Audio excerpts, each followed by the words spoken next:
Coming up next, the holiday season is just around the corner, and while many are gearing up for festive fun, there's one growing concern about consumers. Will gift giving and celebrations be more expensive than ever? We'll take a closer look. Plus, a special feature on a local icon from marching with MLK to shaping Penn State's community today. His story is one you won't forget. And a look back at Penn State's victory in the team's last game of the 2024 season. The Center County Report starts now.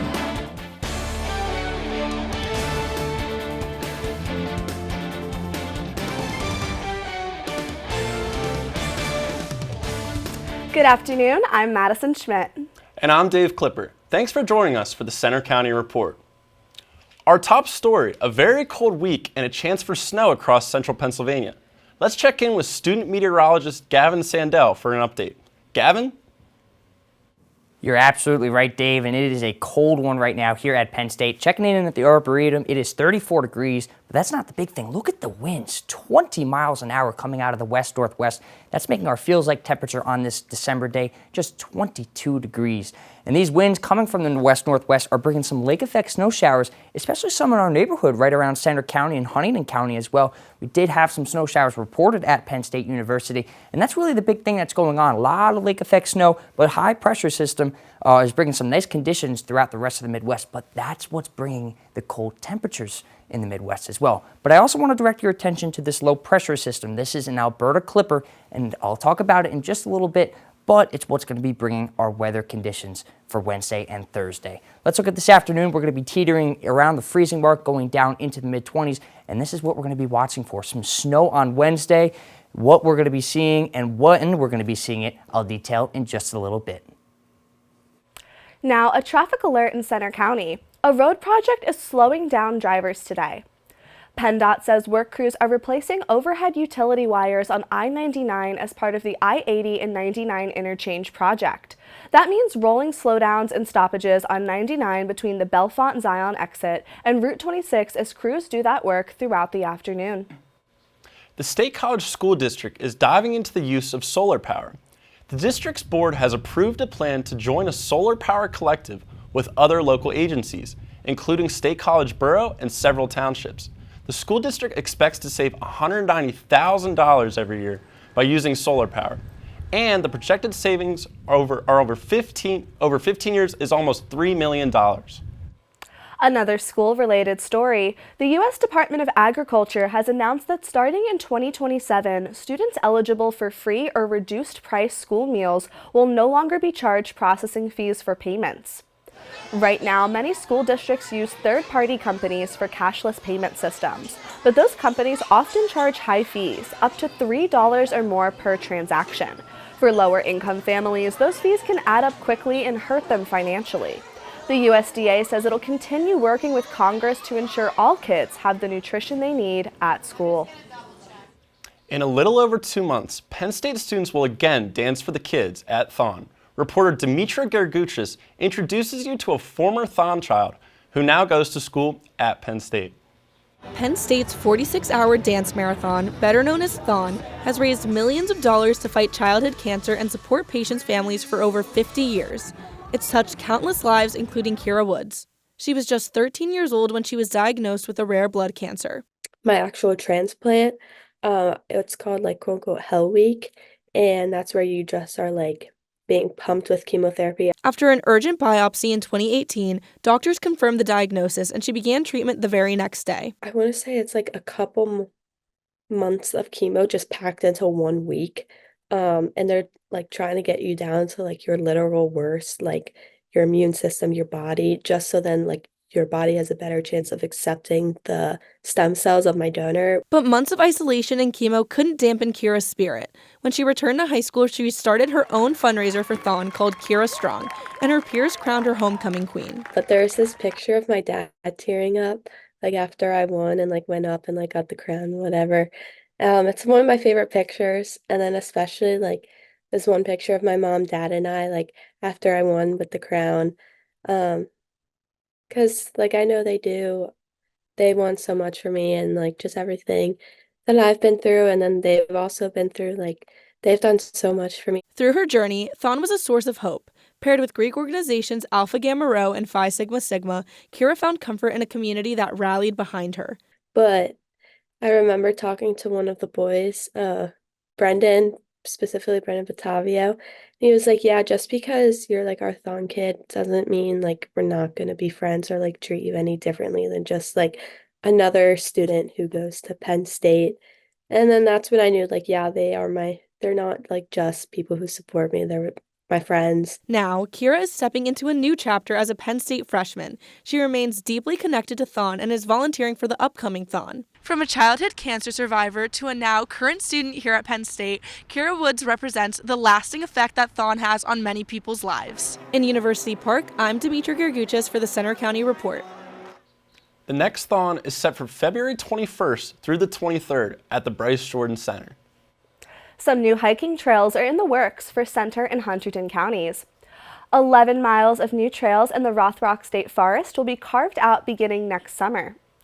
The Rothrock Trail Alliance got a $500,000 grant for the project. It includes new shared-use trails connecting Hubler Gap to Whipple Dam State Park. Penn State has taken the next step towards reuniting its two law schools. The American Bar Association has given approval to combine Penn State Law at University Park and Penn State Law in Carlisle. A plan released by the university suggested the combined school would be named Penn State Dickinson Law, with the primary location in Carlisle. It's holiday shopping time, and that means a lot of people are spending on gifts. But experts say this year, many people are worried about the high prices. It's the most wonderful time of the year, but the rising cost of holiday cheer is now a concern for many consumers. According to the Manhattan Associates Supply Chain Confidence Survey, 85% of consumers cited increasing prices as a top concern this holiday season. Following the aftermath of the pandemic, many shoppers are still struggling with the effects of inflated prices and are choosing to remain cautious in their spending habits this December. Penn State senior Nat Clark says they are feeling the pressures of inflation on their personal holiday shopping. Is it that, oh, I can use these additional funds to build up to adding more savings? Or can I use these funds to afford, the gift that I've had to save for 3 weeks for someone? That kind of stuff. But consumers aren't the only ones facing stressors this holiday season. Retailers across the country are preparing to see a mixed forecast of holiday shopping trends. Stores such as Walmart are expecting a strong financial outlook, while others like Target are experiencing a much weaker demand compared to previous holiday seasons. Target also recently reported its worst stock trading day in more than 2 years, with shares plummeting by 22%. Despite a bleak outlook for certain stores, experts are predicting a spike in in-store holiday shopping. First Insight expects a 53% increase in consumers who plan to shop only in stores, while 48% plan to visit both physical and digital stores to complete their holiday lists. Data shows U.S. Black Friday spending in stores and online rose about 3.4% this year compared to last. And speaking of holiday spending, experts say some people are doing the opposite of being cautious. They're so-called doom spending. That's buying things to soothe fears about stressful issues like politics or the economy. But financial experts warn it can have serious consequences. Demetra Gerguchis reports. It's a sort of retail therapy at your fingertips. That little dopamine hit when you click purchase or a box appears at your door, it definitely can make you happy for a moment. Financial experts like Courtney Alev from Credit Karma say recent major world events are driving doom spending, and people are using their wallets to cope. Whether that's the economy, whether that's you're trying to find a job, whether that's the election and the unknowns around it. Bankrate data shows more than half of Americans say they feel they are getting bombarded with bad news online, and that's affecting how they spend their money. Once we peel back the layer of the money, it really is about the feelings. What's going on? Are you scared? Are you worried? Are you celebrating? But experts warn this add-to-cart approach is a short-lived strategy that can have long-term consequences. This combination of both high interest rates and doom spending, as well as high cost of living, is Definitely can be a perfect storm, especially for those younger consumers who are still really building their financial safety net. Doom spending is hitting close to home, especially for college students. Experts say that this shopping trend could lead to long-term financial challenges. Instead, they recommend putting the screens down and putting your energy into other activities that make you feel good. Go outside, feel the breeze, feel the cold air if that's where you live, or the hot air, no matter where you are. It helps you to come back to nature, to be like, okay, I need to be a little bit more mindful in what's going on with me. I'm Demetri Gerguchis for the Center County Report. Still to come on the Center County Report, more on the cold weather as we check the 7-day forecast. And an interesting worldwide election trend. Also coming up, we take a closer look at the legacy of Charles Dumas, civil rights activist, actor, performer, and former Penn State professor.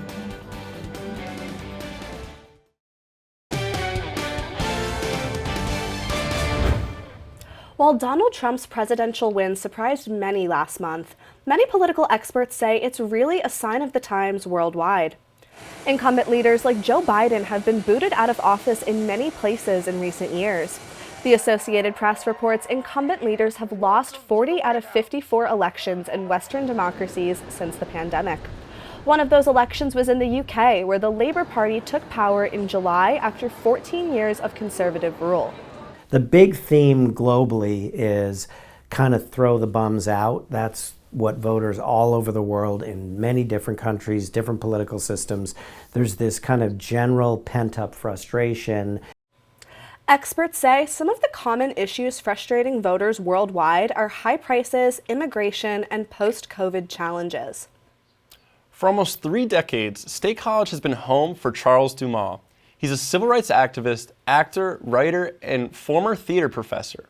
Reporter Declan Stablo met with him recently to talk about his life experiences. He's a lifelong civil rights activist, has appeared alongside Hollywood stars on the silver screen, and lived all across the globe. Nowadays, you can find Charles Dumas at the Patty Library, enjoying a coffee and good read alongside his wife Jo. But before he found himself in Center County, Dumas was at the heart of the civil rights movement, including for the March on Washington. Most of us thought it was going to be a confrontation the way Birmingham was, and it wasn't. It turned out to be the greatest at that time civil rights march, greatest march ever in the history of the country. Charles also says he received a gesture of support from MLK that made a lasting impact. I remember him being concerned about me because I was one at this conference. There was mostly ministers and preachers and civil rights leaders, and I was there because Father Clemens brought me. The fact that he paid any attention to me at all was amazing. I'm here in front of the Lincoln Memorial, where after marching on Washington, Charles, along with thousands of other civil rights activists, heard Martin Luther King Jr. deliver his famous I Have a Dream speech. Now, over 60 years later, Charles is still committed to the fight for equality. Dumas came to Penn State when he accepted a teaching job with the theater department. Initially intended to be a temporary gig, he quickly realized he had a chance to make a difference. There was no African-American presence at all. But one of the things about State College was that my boss and the community seemed to be receptive. For many of his white students, he was the first person of color they'd ever had a real conversation with. They were raised in an atmosphere of discrimination, but there weren't any black people. So the students that I came in contact with were willing to listen. He and his wife have now lived in State College longer than anywhere else. Dumas says the growth he's seen among civic engagement in the community has helped keep him here. People actually believe that we as a community in Center County and in State College can make change. And guess what? We can. We can make change. In State College, I'm Declan Stablo with the Center County Report. Dumas was presented with a Lifetime Achievement Award at the Center Film Festival last month. If you're interested in hearing more from him, check out his editorial series, Under the Baobab, in the Center Daily Times newspaper.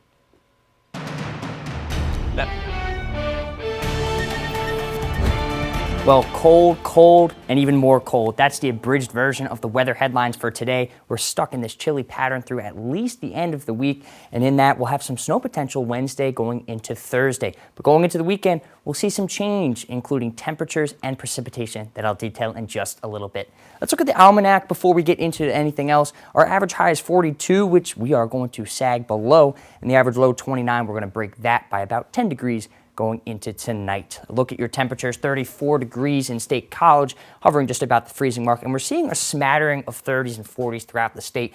It is warmer down in the southeast, but as you go northwest, that's when you start to get a little bit warmer. And it still is quite cold for lake effect snow. We are seeing some snow showers in our neighborhood coming down from Lake Erie and Ontario in New York. And really, that's the biggest story going into the rest of the country. This high pressure system that's parked in the lower Midwest is what is really bringing this cold air down.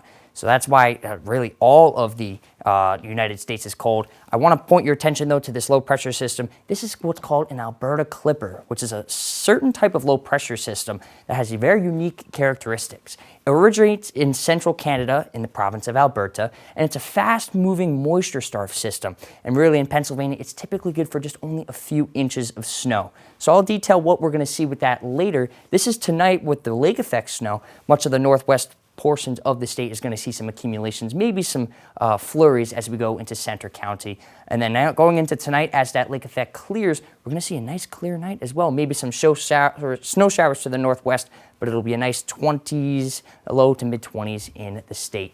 Here's Wednesday going into the morning and the evening. That's when we'll start to see some snow showers, and most of the snow will go through overnight, maybe impacting the morning commute going into Thursday. But like I said, because it's a moisture-laden system, it dissipates going into Friday and Saturday.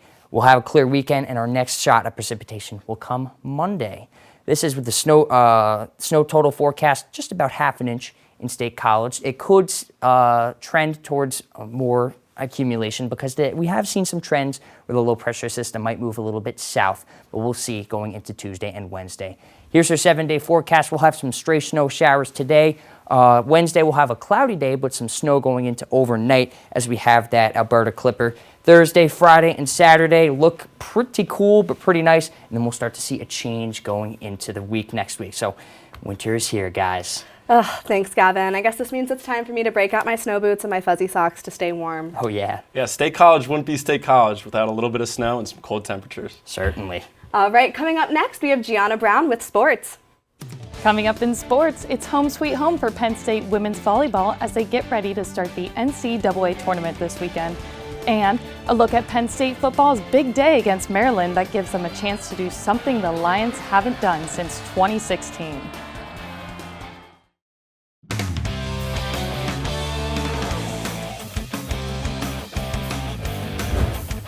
I'm Gianna Brown with sports. The Nittany Lions are heading to Indy this week to face Oregon in the Big Ten championship game. It's all thanks to their win against Maryland and an Ohio State loss. Isabella Cahill has the story. On a cold and windy senior day at Beaver Stadium, the Nittany Lions took on Maryland for their final regular season game. It didn't start well. A Nick Singleton fumble led to a quick pass and a 7-0 Maryland lead, before some fans even took their seats. But Penn State responded with a 49-yard field goal from Ryan Barker to make it 7-3. The Lions defense took control after that, with the secondary shutting down Maryland's top receiver, Ty Felton, who finished with just 27 yards. Singleton, who played a key role in the win, rushed for 2 touchdowns and totaled 87 yards. Tight end Tyler Warren had another big game with a touchdown, 68 receiving yards, and 23 rushing yards. I'm proud of him, but it's an emotional day in general. And then on top of that, an opportunity to go to Indianapolis and play in the Big Ten championship game. Pretty cool. So, I'd be emotional either way, but that's kind of like a little bit of a cherry on top, As the game progressed, Penn State's depth took over after Dewan Lane interception. Backup quarterback Bo Pabula threw a 15-yard touchdown pass to Tyseer, Denmark in the final seconds of the game.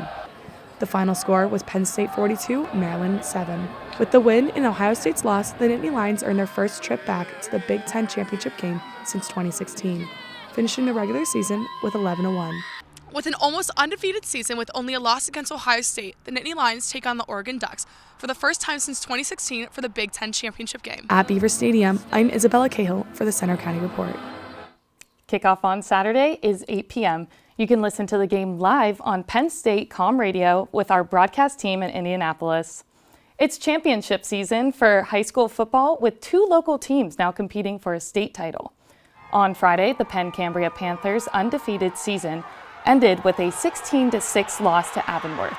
Over to Mansion Park, where Bishop McDevitt dominated Pine Richland 28-14 with a 2-touchdown performance from receiver Jonte Quick. The Crusaders will face Roman Catholic in the 5A championship on Friday.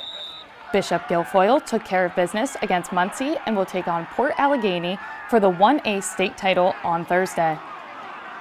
The Nittany Lion men's basketball team takes the court again on Thursday against number 8 ranked Purdue. Penn State is coming off a dominating win against Buffalo on Sunday, 87-14. They hit the 87-point mark for the 7th time, keeping them in the top 10 average points per game. Penn State is now 7-1 on the season. On to the women's side, the Lady Lions suffered their first loss last night, falling to St. John's. They're now 8-1, and they're back in action Saturday against Indiana. And Penn State women's volleyball is the number 3 overall seed for the NCAA tournament. The Nittany Lions will host the first and second rounds at Rec Hall this weekend. First up, they'll face Delaware State Friday night. That's all for sports. Now back to you, David Madison. Thanks so much, Gianna. I am so excited for that Penn State versus Oregon matchup. It's just going to be incredible. Yeah, I'm super excited too. Hopefully we can get a win and then a bye in the new college football playoff. Coming up next, looking for something to do with the family on Friday night? State College has you covered. A popular holiday tradition returns to downtown. State College invites you to come out for some holiday fun later this week. After the holiday season kicked off with Light Up Night downtown, now there's First Friday. The event on Friday from 5 till 8 features holiday-themed activities. There are photos with Santa, trolley rides, hot chocolate, and more. It's a nice way to embrace winter and have some holiday fun. That's all for today's newscast. We hope you'll join us Friday for our next local news update. And you can follow us anytime for breaking news on our Center County Report X, and you can see our stories on our Facebook page, Instagram, YouTube, and our website. Have a great afternoon.